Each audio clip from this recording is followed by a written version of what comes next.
Ang pinakalamig na banding sa magpamilya ang maghiusa sa pagkaunan. Pero mas lamigid ang banding kung naa sa hubasan. Hi, maayong adlaw. Adlaw-adlaw na lang gid mi nga ni sa hubasan, no?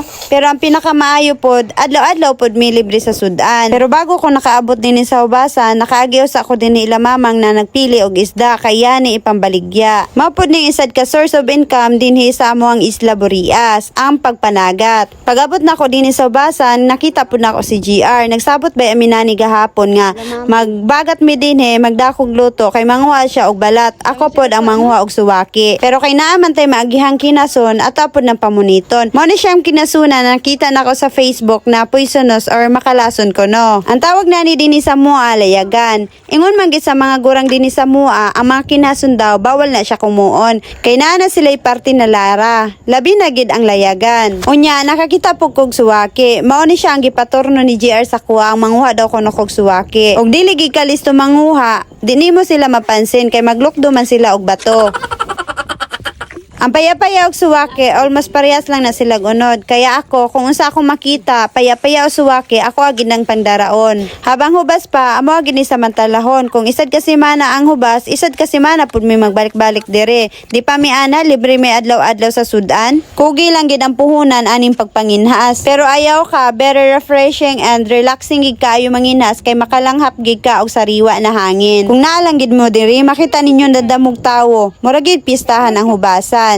Comment daw mo bi kung asa ni makaabot akong video ug taga-asa mo. Diring dapita kay ipakita namo ni GR sa inyo kung paano manguha og balat na makilaw. Kay damo man classic balat, pero ang iba dili to siya makilaw. Ang tawag aning balatan ni kay balat batunan. Lami ni siya kilawon kagumkom kaayo. Labi na gid og partneran og sukang tuba na harang. Diring dapita kay nakakuha naman migdamong pangsudan. Mopadapli na mi kay amo anang hikayo ng among pangsudan. Ini pod akong pinsan listo ni manguha og pansudan diri sa dagat. Mura po di siya si Buknoy kay magmanghod raman ni sila.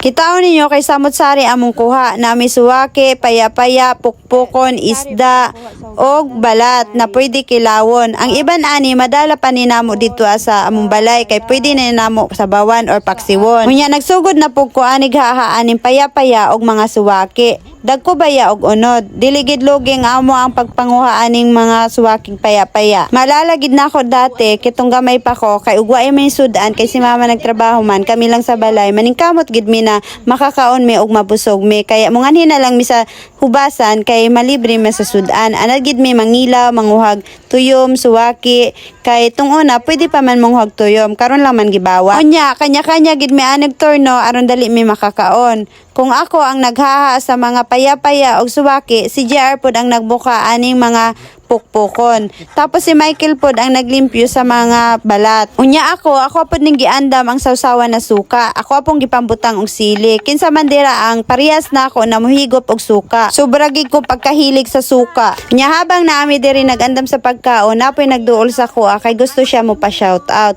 Shout out Ana Kolyum Shukol. Gusto daw siya makipagkulab sa kuha pero maura sa to kay manghinas pa daw kuno siya kay wa daw sila'y pangsudan.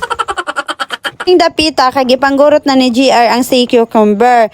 Tapos sumana pug limpyo ang mga pukpukon. Guruton na lang niya ang mga lamas, butangag suka og timplahan dayon mga na mitaod-taod. Lamigi kayo kaon diri sa ubasan, mo nang magdagid migdamong luto. Di ka gid magmangno na busog ka na kaayo. Pagkita daay nimo, ubos na daay nimo isad ka kaldero. Tapos suwaki mo na mong pagkaon. Unya dinhi na lang pud kutob kay murag na tauban naman mi dinhi dapita. Unya daghang salamat sa iyo ma next vlog. Amping.